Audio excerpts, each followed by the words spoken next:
Estaba sola junto a la cama del hospital de mi suegra cuando falleció. Otras habitaciones resonaban con familias de apoyo, la mía se mantuvo en silencio. Sin marido, sin amigos, sin llamadas, ni siquiera una excusa falsa. Mientras el médico anotaba la hora, una enfermera me entregó su última carta. Dentro había nombres, una llave y una instrucción escalofriante. Estaba sola junto a la cama del hospital de mi suegra cuando falleció. Otras habitaciones resonaban con familias de apoyo, la mía se mantuvo en silencio. Sin marido, sin amigos, sin llamadas, ni siquiera una excusa falsa. Mientras el médico anotaba la hora, una enfermera me entregó su última carta. Dentro había nombres, una llave y una instrucción escalofriante. El monitor se aplanó a las 3:42 de la tarde un martes, no con un pitido dramático como en las películas, sino con un suave zumbido continuo que parecía extenderse hasta el infinito. Permanecí inmóvil, mis manos aún aferradas a los dedos enfriándose de Holly, dándome cuenta de que ahora era la única persona viva en la habitación. Mi suegra acababa de dar su último aliento, y yo estaba completamente sola. «Señora Walsh, ¿se encuentra bien?». Una enfermera apareció en el umbral, con el portapapeles pegado al pecho. Sus ojos tenían la practicada simpatía de alguien que presencia la muerte a diario, pero que aún no se ha insensibilizado. Asentí mecánicamente, mi garganta demasiado tensa para hablar. El pasillo detrás de ella zumbaba con vida, familiares abrazándose, médicos, niños agarrando globos para padres en recuperación, parejas ancianas de la mano en las sillas de la sala de espera. Y allí estaba yo, en una burbuja de silencio que nadie se había molestado en penetrar. Los llamé de nuevo, finalmente logré decir, mi voz vergonzosamente pequeña. Mi marido y su hermana. Dijeron que venían. La expresión de la enfermera se suavizó con comprensión. Había estado aquí los últimos 3 días mientras yo mantenía mi vigilia. Me había visto hacer esas llamadas, dejar esos mensajes, enviar esos mensajes de texto cada vez más desesperados. Había sido testigo del umbral vacío cada vez que yo levantaba la mirada esperanzada al oír pasos. Algunas personas tienen dificultades para despedirse, ofreció amablemente. Pero ambas sabíamos que esto no se trataba de dificultades. Esto se trataba de elegir no estar presente. A través de la pared, pude oír los débiles sonidos de celebración de la habitación de al lado. Alguien se iba a casa hoy. El contraste hizo que mi aislamiento se sintiera como un peso físico en mi pecho. Debería llamar a la funeraria, murmuré, buscando mi teléfono. 3 llamadas perdidas del trabajo, ninguna de Travis o Estella. El médico se encargará primero del papeleo, explicó la enfermera suavemente, guiándome para sentarme en la silla de la que apenas me había movido en 72 horas. Y hay algo más. Holly le dejó esto. De su bolsillo sacó un sobresellado, ligeramente arrugado en las esquinas. Mi nombre estaba escrito en él con la distintiva letra de Holly, letras afiladas y angulosas que, sin embargo, conservaban la elegancia a pesar de su enfermedad. Me hizo prometerle que solo se lo entregaría después de que ella se hubiera ido, explicó la enfermera. Fue bastante insistente. Mis dedos temblaron al aceptarlo. En los 3 años que llevaba casada con Travis, Holly siempre había sido educada, pero distante. No éramos confidentes cercanas que compartieran secretos. ¿Qué podía tener que decirme que no se pudiera decir mientras estaba viva? Rompí la cera cuidadosamente y saqué una sola hoja de papel. Dentro había una llave, pegada a la parte superior de la página, vieja y ligeramente oxidada. Debajo, una dirección que no reconocí y una sola línea de texto que me heló la sangre: nunca me amaron. Ahora aprenderán lo que significa ser olvidado. ¿Está todo bien?, preguntó la enfermera, notando mi expresión. Sí, mentí rápidamente, doblando el papel. Solo algunas reflexiones finales. Después de firmar los formularios necesarios y recoger los escasos efectos personales de Holly, un camisón, gafas de lectura y un libro de bolsillo desgastado, salí del hospital aturdida. El sol de la tarde parecía inapropiadamente brillante. En el aparcamiento, las familias ayudaban a los pacientes a subir a los coches, algunos con globos o flores, otros con recién nacidos. La vida normal continuaba, mientras la mía se sentía suspendida. Me senté en mi coche durante 20 minutos antes de atreverme a girar la llave. Durante esos momentos, reviví en mi mente las últimas semanas de Holly, su creciente retraimiento, los largos silencios salpicados de comentarios crípticos que yo había atribuido a la medicación, la forma en que me miraba a veces cuando pensaba que yo no la veía, como si intentara memorizar mi rostro, o quizás, ahora me daba cuenta, como si estuviera tomando una decisión. El camino a casa se sintió surrealista. Semáforos, peatones, la vida cotidiana continuando mientras yo cargaba el peso de la muerte de Holly y su misterioso mensaje. Revisé mi teléfono en un semáforo en rojo. Aún nada de Travis o Estella. Estaba colgando mi abrigo cuando finalmente sonó el teléfono. El nombre de Travis se iluminó en la pantalla, y una mezcla compleja de alivio y rabia me inundó. «Hola, cariño», dijo despreocupadamente. «¿Vienes a casa pronto? ¿Te acordaste de comprar víveres? Estamos casi sin nada». La normalidad de su tono me hizo agarrarme al mostrador en busca de apoyo. «Holly murió hoy», dije sin emoción.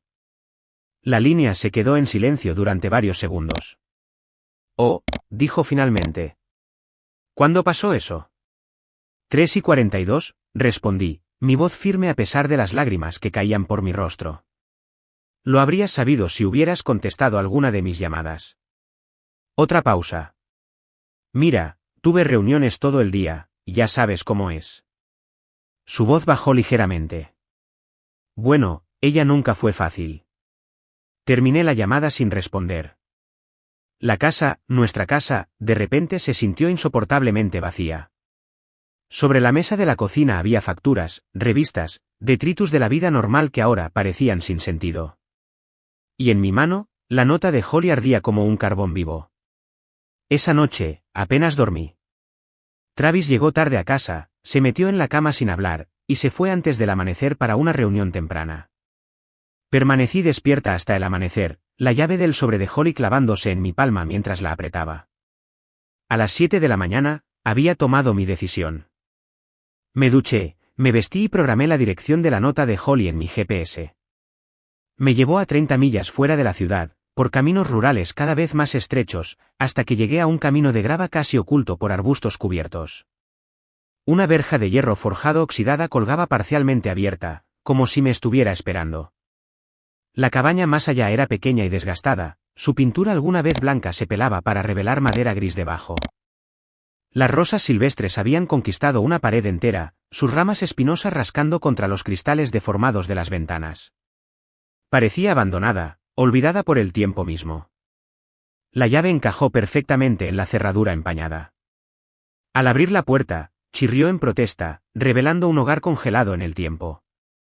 Motas de polvo bailaban en los rayos de sol que se filtraban a través de las cortinas parcialmente cerradas. Libros forraban las estanterías a lo largo de una pared. Álbumes de fotos estaban apilados sobre una mesa de café. Y en la mesa de la cocina, prominentemente colocado en el centro, se encontraba otro sobre, para ser abierto tras mi muerte por mi abogado. Entré completamente, cerrando la puerta tras de mí. El aire olía a papel viejo y a una ligera lavanda. Mientras el polvo se asentaba a mi alrededor, me di cuenta de que estaba en el verdadero hogar de Holly, no en el aséptico centro de vida asistida donde Travis había insistido en que se quedara. Aquí era donde su corazón había permanecido, y de alguna manera, por razones que aún no podía comprender, ella había elegido compartir este lugar secreto conmigo y solo conmigo. Me senté en la mesa de la cocina en la cabaña escondida de Holly durante casi una hora, mirando el sobremarcado para su abogado. Las superficies cubiertas de polvo a mi alrededor contaban una historia de abandono, no de descuido, sino de preservación deliberada. Este lugar había estado esperando, al igual que el sobre en mis manos. El nombre en el segundo sobre decía, Margaret Keller, abogada, con una dirección en el centro de la ciudad. Encontré el número en línea y llamé inmediatamente, mi corazón latiendo con cada timbre. Servicios Legales Keller, respondió una voz nítida y profesional. Mi nombre es Courtney Walsh, comencé, mi voz sorprendentemente firme. Mi suegra, Holly Walsh, falleció ayer. Me dejó un sobre dirigido a usted. Una pausa se extendió por la línea. Señorita Walsh, esperaba su llamada. Lamento profundamente su pérdida. La formalidad en su tono cambió a algo más genuino. Holly era una mujer extraordinaria. ¿Podría venir a mi oficina mañana por la mañana? Hay asuntos que debemos discutir. Por supuesto, acepté. Debo traer el sobre. Por favor, hágalo. Y, señorita Walsh, Holly fue muy específica con respecto a sus deseos.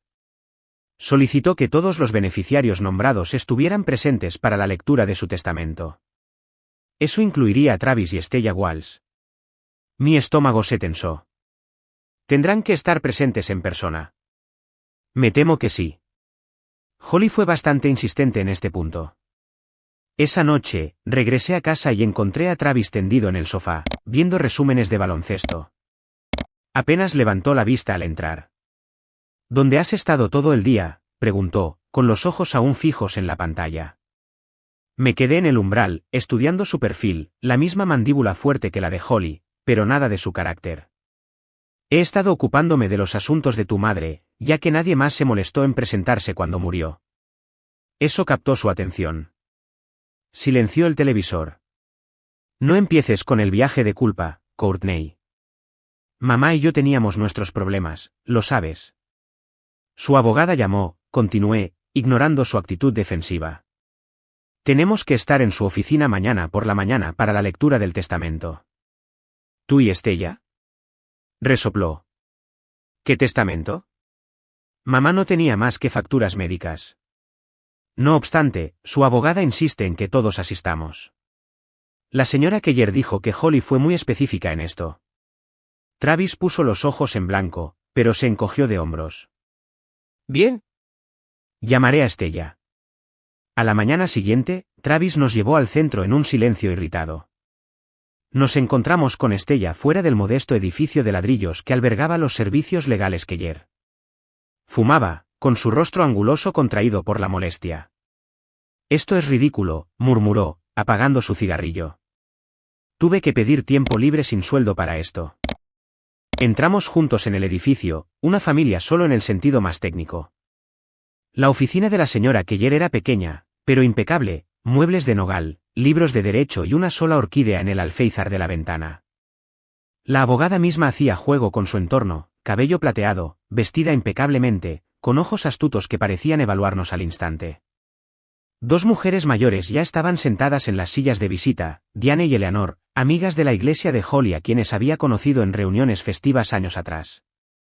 Asintieron cortésmente, pero parecían tan confundidas por su presencia como nosotras.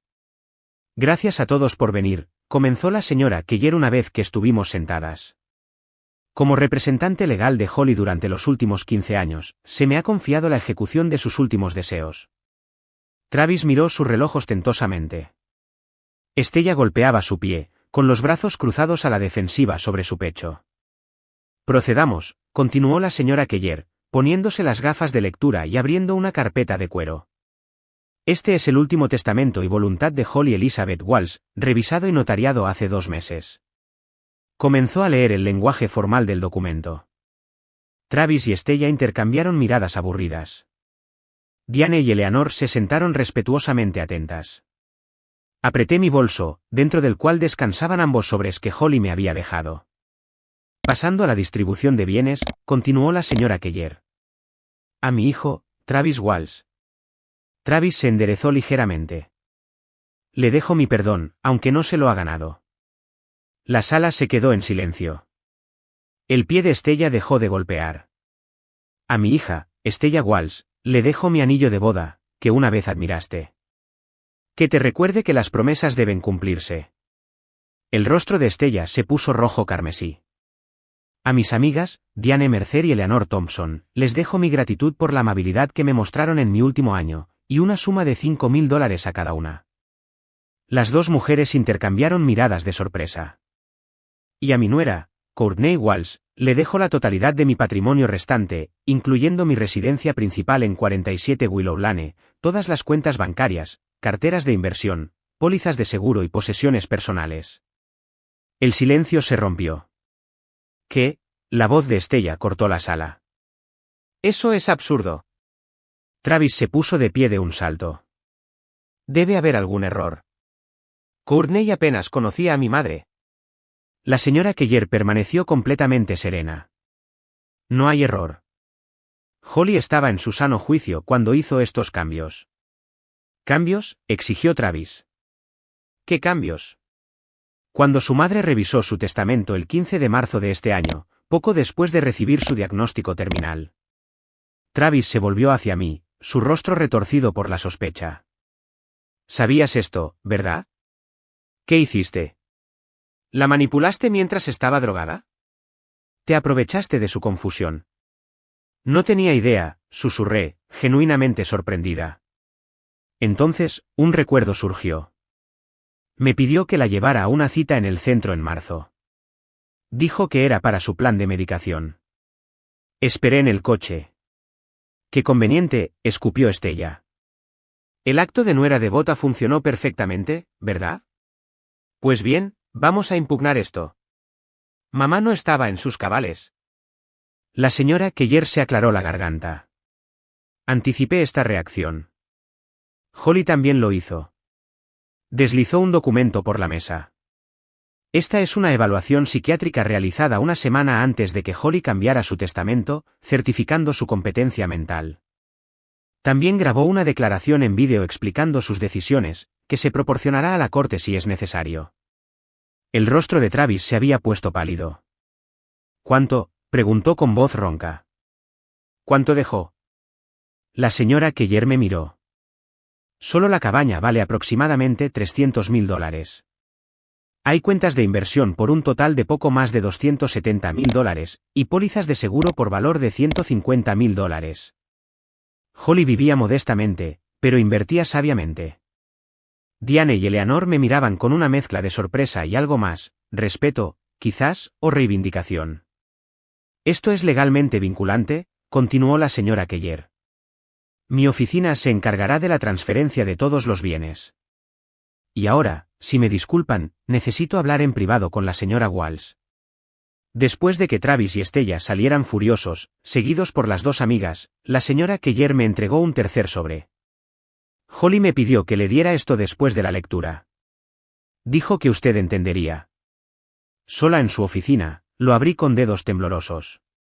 Dentro había una sola hoja de papel de carta de Holly, su letra precisa formando solo un párrafo: no perdones a nadie. Que rueguen. Que se arrodillen. Y cuando lo hagan, sonríe, date la vuelta y vete. Doblé la nota cuidadosamente y la coloqué en mi bolso junto a las otras. Cuando levanté la vista, la señora Keller me observaba con tranquila comprensión. Ella la eligió por una razón, dijo la abogada suavemente.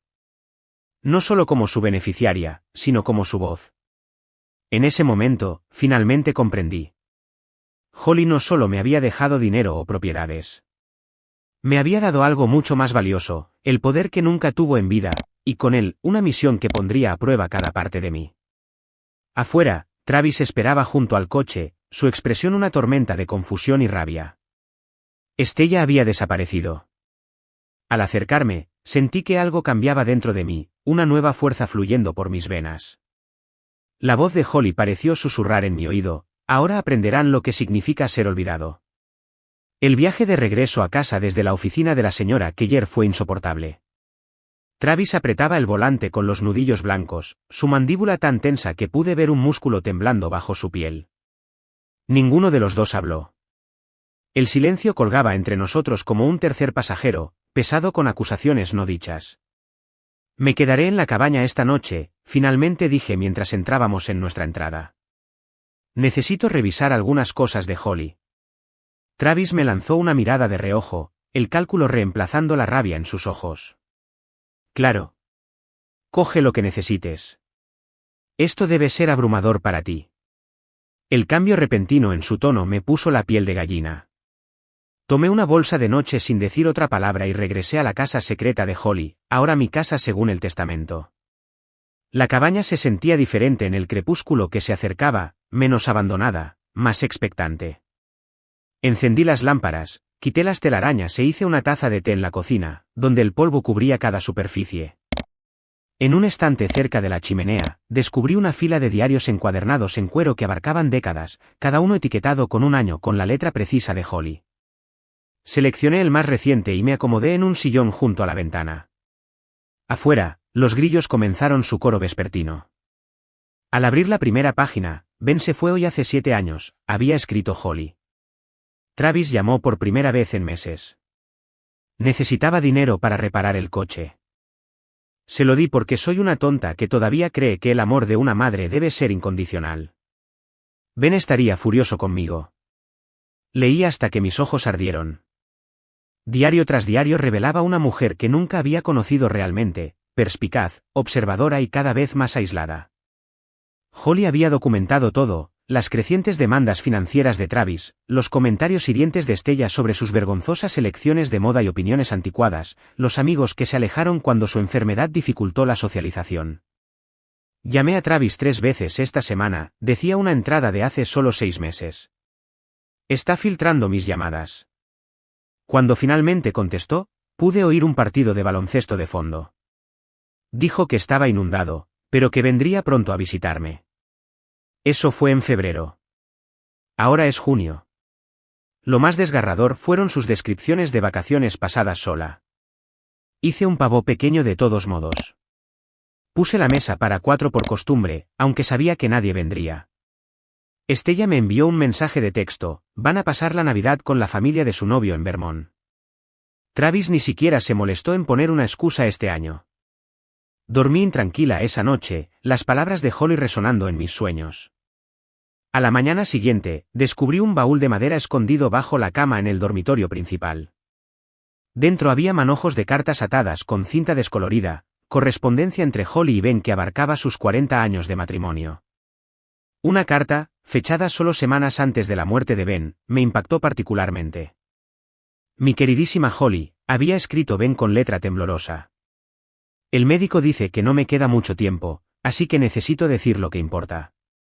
Nuestros hijos se han convertido en extraños para nosotros, no en un momento dramático, sino en 1000 pequeñas traiciones. Querrás dejárselo todo, porque eso es lo que hacen las madres. No lo hagas. No recompenses a quienes nos abandonaron en nuestra hora de necesidad. Recuerda lo que construimos juntos, Holly. Haz lo correcto, aunque sea difícil. Aunque te rompa el corazón. Devolví cuidadosamente la carta a su sobre, comprendiendo ahora las semillas de la decisión final de Holly. Estas no eran las acciones amargas de una anciana vengativa, eran las decisiones consideradas de alguien que finalmente había reconocido una verdad dolorosa: algunos lazos, incluso los de sangre, no valen la pena conservar cuando se han estirado más allá del reconocimiento. Mi teléfono vibró con el nombre de Travis en la pantalla. Dudé antes de contestar. Hola, dijo, su voz anormalmente alegre. Solo te llamaba para ver cómo estabas. Hice tu pasta favorita para cenar si quieres venir a casa. Me quedaré aquí otra noche, respondí. Hay mucho que revisar. No hay problema, dijo suavemente.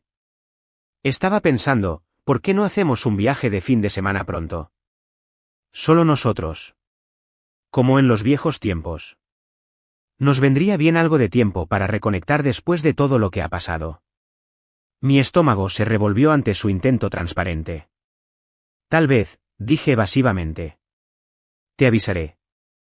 Durante la semana siguiente, la metamorfosis de Travis fue tanto fascinante como repulsiva de observar. Llamaba a diario con preguntas solicitantes sobre mi bienestar. Limpiaba la casa, cocinaba comidas elaboradas las noches que volvía a casa, incluso me compró flores. La actuación era impecable, pero vacía. Sus ojos seguían calculadores, observando cualquier señal de que su estrategia estuviera funcionando. Luego, llegó la citación judicial, petición para impugnar la validez del testamento, proclamaba el documento en letra negrita. Stella había presentado una impugnación formal, alegando que Holly no estaba en su sano juicio y que había sido objeto de influencia indebida. Las acusaciones me pintaban como una oportunista manipuladora que había aislado a Holly y la había envenenado contra su familia. Llamé inmediatamente a la señora Keller, con las manos temblando. Esperaba esto, dijo con calma. Stella consultó a 3 abogados diferentes antes de encontrar uno lo suficientemente desesperado como para aceptar su caso. No se preocupe. Holly anticipó esta reacción y se preparó extensamente. 2 días antes de la audiencia, la señora Keller me invitó a su oficina para revisar su estrategia. Colocó una pequeña grabadora digital en su escritorio. Holly hizo estas grabaciones durante sus últimos meses, explicó. Con su pleno conocimiento y consentimiento. Pulsó reproducir. La voz de Holly, más fina de lo que recordaba, pero clara y articulada, llenó la sala. Mi hija, Estella, visitó hoy por primera vez en 8 meses. Pasó 12 minutos quejándose de su trabajo, 20 minutos mirando su teléfono, y se fue cuando mencioné los resultados de mi último escaneo. Me preguntó si podía pedir prestados los pendientes de diamantes de mi madre. Dije que no. Me llamó egoísta. La señora Keller detuvo la grabación. Hay docenas más como esta. Holly estaba documentando su comportamiento mucho antes de cambiar su testamento. Combinado con su evaluación psiquiátrica y el testimonio de su médico, Estella no tiene caso. La sala del tribunal era pequeña y sin aire. Estella se sentó con su abogado, un hombre nervioso con el cabello ralo que no dejaba de revolver sus papeles. Travis se sentó directamente detrás de ellos, separado, pero claramente alineado. Cuando entré con la señora Keller, su expresión se quebró brevemente para revelar una hostilidad desnuda antes de volver a la neutralidad preocupada. La audiencia duró menos de 1 hora. El juez escuchó impasible mientras el abogado de Estella presentaba su endeble caso. Cuando llegó el turno de la señora Keller, desmanteló metódicamente cada acusación con documentación, testimonio médico, y finalmente, las grabaciones de Holly. El juez desestimó la impugnación, ordenando a Estella que pagara los costes judiciales. El desenlace fue rápido e inesperado. El periódico local publicó una pequeña noticia sobre el caso. La gente habló. Los amigos de Estella comenzaron a poner excusas para cancelar planes. La boutique donde trabajaba a tiempo parcial le pidió que se tomara un tiempo libre hasta que las cosas se calmaran. Su novio dejó de aparecer en sus publicaciones en redes sociales. La fachada cuidadosamente construida de Travis se derrumbó esa noche cuando regresé a casa para empacar más de mis pertenencias. Él estaba esperando, con un vaso de whisky medio vacío en la mano. Feliz ahora, gruñó, toda pretensión desaparecida. Has puesto a mi propia madre en mi contra desde la tumba. Holly hizo eso sola, respondí tranquilamente. Solo necesitaba a alguien que lo presenciara. ¿Te crees tan inteligente?, siseó, acercándose. Representaste a la nuera perfecta mientras conspirabas para robarlo todo. En ese momento, vi a Travis claramente, no como mi marido o incluso como el hijo de Holly, sino como el hombre egoísta y con derecho que ambas mujeres habían reconocido finalmente. La revelación no fue dramática, fue simplemente la última pieza encajando. Me mudaré a la cabaña permanentemente, dije, pasando a su lado. Puedes quedarte con esta casa por ahora. Discutiremos los términos del divorcio a través de nuestros abogados. ¿Divorcio? Su rostro se retorció con un genuino shock. No puedes ir en serio. Después de todo lo que he hecho por ti. La pregunta flotó en el aire entre nosotros, tan absurda que casi me reí. En lugar de eso, subí las escaleras para empacar, las palabras de Holly de su carta resonando en mi mente: no perdones a nadie. Que rueguen. Que se arrodillen. La cabaña se convirtió en mi santuario durante el proceso de divorcio. Pasaba mis días revisando las pertenencias de Holly, descubriendo nuevas facetas de su vida con cada caja y cajón que exploraba. Por la noche, dormía en su dormitorio, extrañamente reconfortada por el descolorido papel pintado floral y el suave tic-tac del reloj de pie en el pasillo. 3 semanas después de haberme mudado de nuestra casa, Travis apareció en la puerta de la cabaña. El arrogante paso confiado había desaparecido, reemplazado por una humildad cuidadosamente construida que no llegaba a sus ojos. Se quedó con las manos en los bolsillos, los hombros ligeramente encorvados. ¿Podemos hablar?, preguntó, tratando de mirar a mi alrededor hacia la cabaña.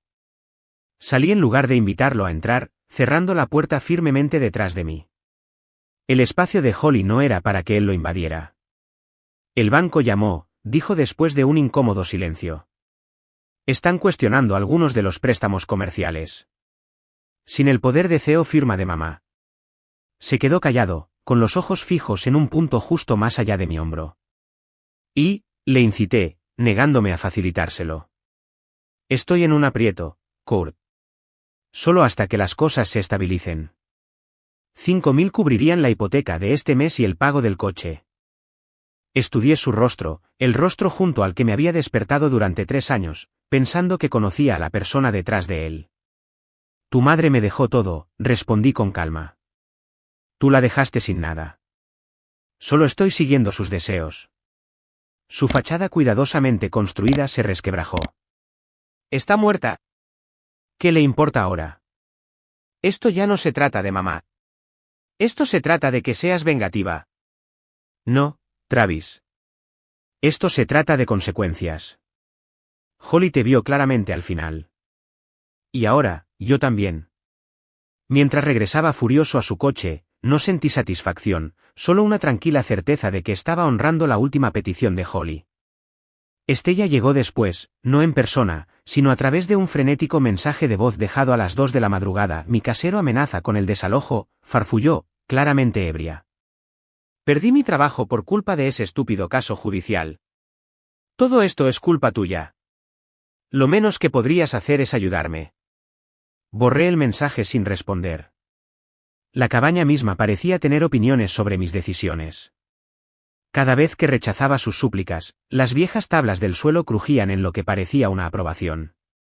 A medida que la primavera avanzaba hacia el verano, comencé a transformar el espacio, guiada por las entradas de los diarios de Holly. Siempre quise que este lugar se llenara de conversaciones y risas, había escrito una vez. Ben y yo soñábamos con organizar reuniones para nuestros amigos, para la comunidad.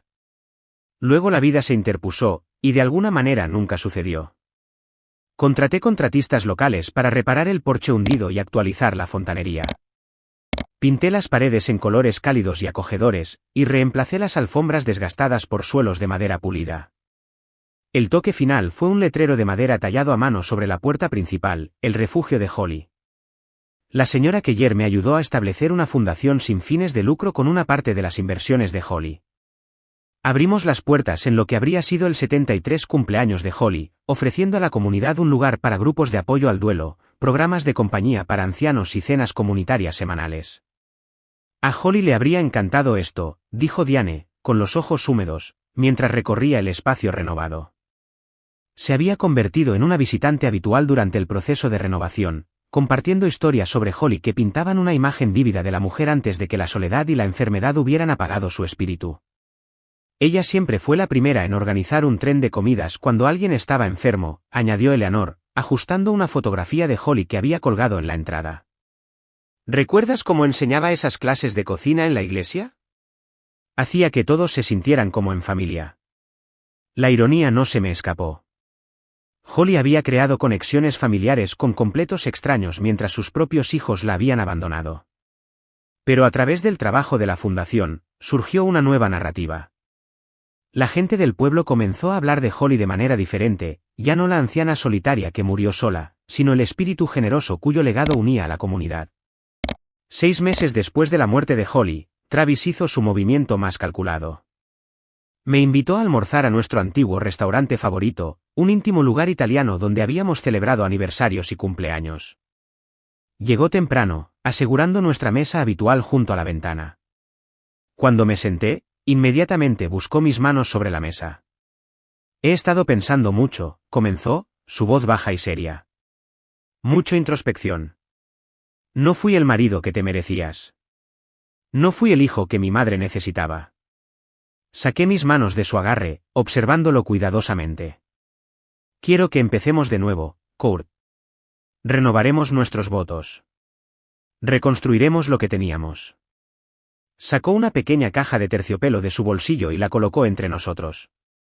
Encontré el anillo de compromiso de mamá entre sus cosas antes de que todo sucediera. Ella habría querido que lo tuvieras. La mentira era tan descarada que casi me quitó el aliento. El anillo de compromiso de Holly estaba cerrado en mi joyero en la cabaña, uno de los pocos objetos personales que ella había guardado consigo en el centro de vida asistida y que me habían devuelto con sus efectos. Ese no es su anillo, Travis, dije tranquilamente. Su compostura flaqueó momentáneamente antes de recuperarse. Bueno, es similar. El punto es que quiero arreglar las cosas. Reúnete conmigo en el parque Riverside este fin de semana. Podemos hablar de nuestro futuro. Acepté, más curiosa que conflictuada sobre lo que intentaría a continuación. El parque estaba radiante con los colores del otoño cuando llegué el sábado. Travis esperaba junto al puente de piedra donde me había propuesto matrimonio 3 años antes, su teatral sentido de la simetría a plena vista. Incluso había traído champán y 2 copas. «¿Viniste?», dijo, incapaz de ocultar su sorpresa y alivio. «Sí». Metí la mano en mi bolso y saqué un sobre de Manila. «También te traje algo». Su rostro se iluminó al tomarlo, sin duda esperando alguna señal de capitulación. En lugar de eso, encontró los papeles del divorcio, ya firmados por mí. «¿Qué es esto?», exigió, aunque la respuesta estaba claramente escrita en la primera página. «Exactamente lo que parece. Tomaste tus decisiones hace mucho tiempo, Travis. Ahora yo estoy tomando las mías». «No puedes hacer esto», espetó. «Después de todo lo que he hecho para arreglar las cosas». «No has hecho nada para arreglar las cosas», le corregí. «Has hecho todo para poner tus manos en el dinero de Holly. Hay una diferencia». Rompió los papeles por la mitad, un gesto infantil que no cambió nada. Mi abogada tenía los originales.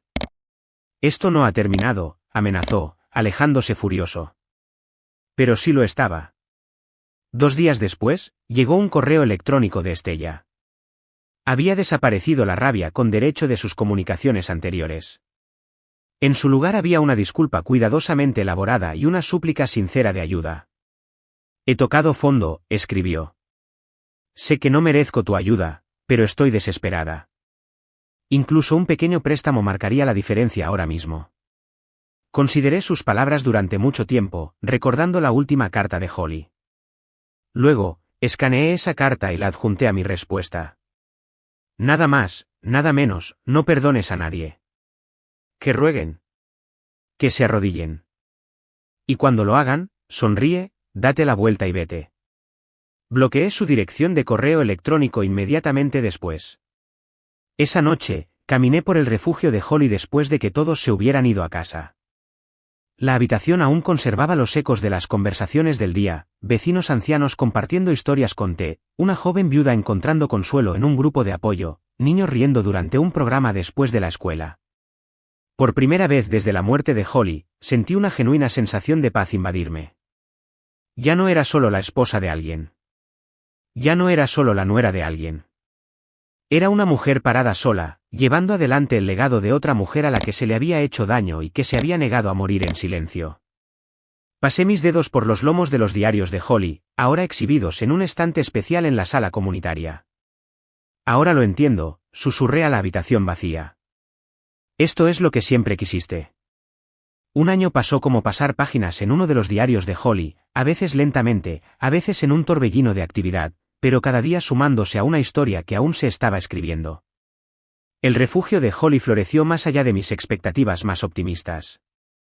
Lo que había comenzado como un modesto espacio comunitario ahora bullía con actividades diarias, clases de arte para mayores los lunes por la tarde, círculos de apoyo al duelo los martes por la noche, cenas comunitarias los miércoles donde extraños se convertían en amigos compartiendo lasaña casera y tarta de manzana. La cabaña que una vez estuvo vacía y olvidada ahora latía con vida. En el aniversario del fallecimiento de Holly, inauguramos un mural en el vestíbulo de entrada. La artista local había trabajado a partir de fotografías que encontré en los álbumes de Holly, imágenes de Holly y Ben en su mejor momento, sentados bajo el extenso roble que aún se alzaba majestuosamente detrás de la cabaña. En el cuadro, eran jóvenes y vibrantes, la cabeza de Holly echada hacia atrás en una risa mientras Ben la miraba con adoración sin disimulo. «Los capta perfectamente», comentó Eleanor durante la ceremonia de inauguración, secándose los ojos. «Así eran exactamente antes, bueno, antes de que todo cambiara». El todo al que se refería colgaba sin decirse entre nosotros, la muerte de Ben, el abandono familiar, el aislamiento de Holly. Pero el mural representaba algo diferente, no un final, sino una continuación. «A Holly le habría encantado todo este alboroto», dijo Diane con una risita llorosa, señalando a la multitud reunida para la inauguración. «Pero en secreto, a ella también le habría encantado». Asentí, la garganta apretada por la emoción. Habría fingido estar avergonzada mientras memorizaba cada detalle para escribirlo después. Esa noche, después de que todos se hubieran ido a casa, me senté sola en lo que una vez había sido el dormitorio de Holly, pero ahora servía como mi oficina.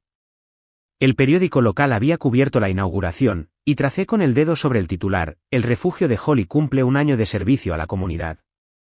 El artículo mencionaba la próxima feria de salud para mayores que íbamos a organizar y citaba a varios participantes del programa sobre la diferencia que el centro había marcado en sus vidas. Mi teléfono vibró con un mensaje de texto de la señora Keller: Holly estaría orgullosa. No solo del centro, sino de usted. La semana siguiente, recibí una invitación para hablar en una conferencia regional sobre cuidado de ancianos y apoyo comunitario. La organizadora había visitado el refugio de Holly durante una jornada de puertas abiertas y se había impresionado por nuestros programas. Nos encantaría que compartiera su historia, explicó por teléfono. Muchos mayores se enfrentan al aislamiento. Su perspectiva podría ser valiosa. De pie en el podio un mes después, frente a una sala llena de profesionales de la salud, trabajadores sociales y organizadores comunitarios, sentí la presencia de Holly de manera aguda. Mi suegra murió sola, comencé, mi voz firme a pesar de la emoción que me oprimía el pecho. No porque no tuviera familia, sino porque su familia eligió no estar allí. Compartí la historia de Holly, sanitizada de los detalles más dolorosos, su nombre cambiado para proteger la poca privacidad que quedaba. Me centré en cambio en la naturaleza insidiosa del aislamiento de los ancianos, como ocurre no en momentos dramáticos, sino en una serie de pequeñas traiciones, llamadas perdidas, visitas pospuestas, respuestas desdeñosas. El centro comunitario que hemos creado no se trata solo de actividades o servicios, expliqué. Se trata de ser testigos de las vidas de los demás. Se trata de crear espacios donde las personas sean realmente vistas y escuchadas, especialmente cuando sus familias biológicas les fallan. Después de mi discurso, una fila de personas esperó para hablar conmigo. Muchos compartieron historias similares, padres o abuelos cuyos hijos se habían alejado, vecinos ancianos que pasaban días sin hablar con otro ser humano. ¿Ha considerado escribir un libro?, preguntó una mujer, entregándome su tarjeta. Soy editora en Meridian Publishing. Su mensaje merece una audiencia más amplia. Esa noche, en mi habitación de hotel, abrí mi portátil y comencé a escribir. Las palabras fluían fácilmente, como si hubieran estado esperando permiso para surgir. Escribí sobre Holly, sobre sus diarios, sobre la mujer que llegué a conocer solo después de su muerte.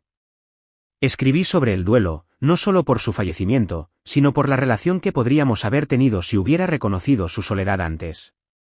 Pero a medida que el manuscrito avanzaba en los meses siguientes, se transformó.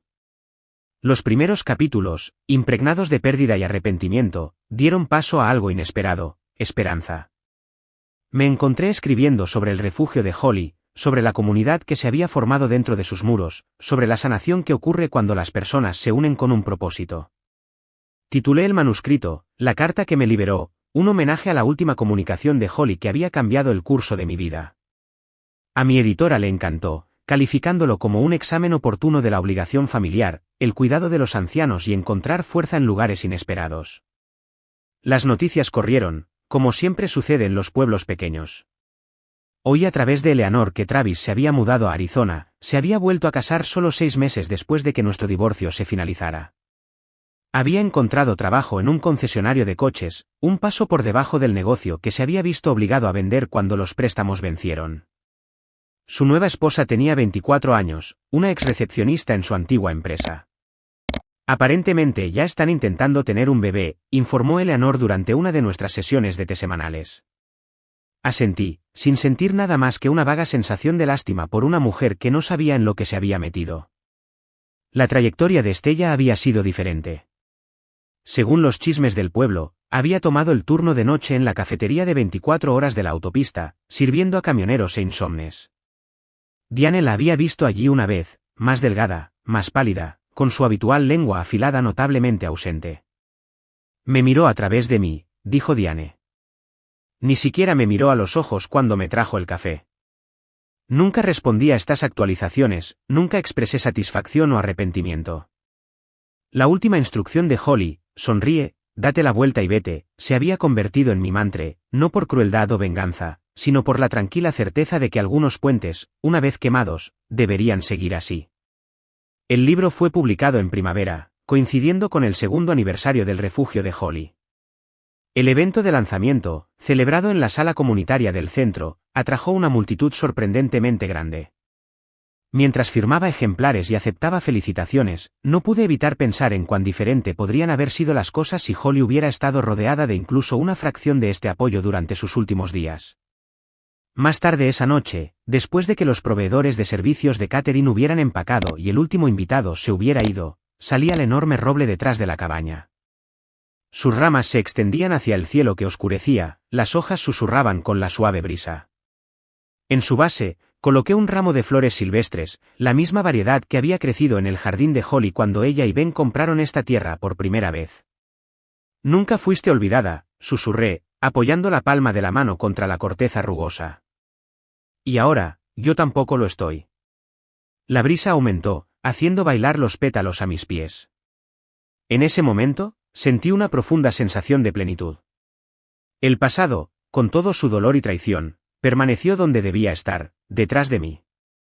El futuro se extendía adelante, construido no sobre la base inestable de la obligación familiar, sino sobre el terreno sólido de la verdad, el respeto y la tranquila fortaleza. El último regalo de Holly no había sido el dinero o la propiedad. Había sido el permiso para definirme en mis propios términos, para reconocer las relaciones tóxicas y alejarme de ellas sin culpa, para construir algo significativo a partir de las cenizas de la decepción. A medida que el crepúsculo se profundizaba en la noche, regresé a la cabaña, al hogar que se había convertido en santuario y misión. Mañana llegarían nuevos visitantes al refugio de Holly, nuevas historias, nuevas conexiones. El trabajo continuaría, evolucionando de maneras que ni siquiera Holly podría haber imaginado. Y en algún lugar, me gustaba pensar, ella estaba observando, no con amargura o arrepentimiento, sino con la tranquila satisfacción de una mujer cuyo último acto de desafío había creado ondas de cambio mucho más allá de su propia vida. Eso, decidí, era el verdadero significado del legado, no lo que dejas atrás, sino lo que crece de las semillas que plantas. Holly había plantado semillas de verdad en el suelo árido de la traición, y contra todo pronóstico, algo hermoso había florecido. Si esta sorprendente sorpresa de herencia te dejó sin aliento, aplasta ese botón de me gusta ahora mismo. Mi parte favorita fue cuando Courtney le entregó a Travis los papeles del divorcio en el mismo parque donde él le propuso matrimonio. Hablando de justicia poética. ¿Cuál fue tu momento favorito? Déjalo en los comentarios a continuación. No te pierdas más historias poderosas de cómo defender tu posición, suscríbete y activa la campana de notificaciones para no perderte ninguna subida.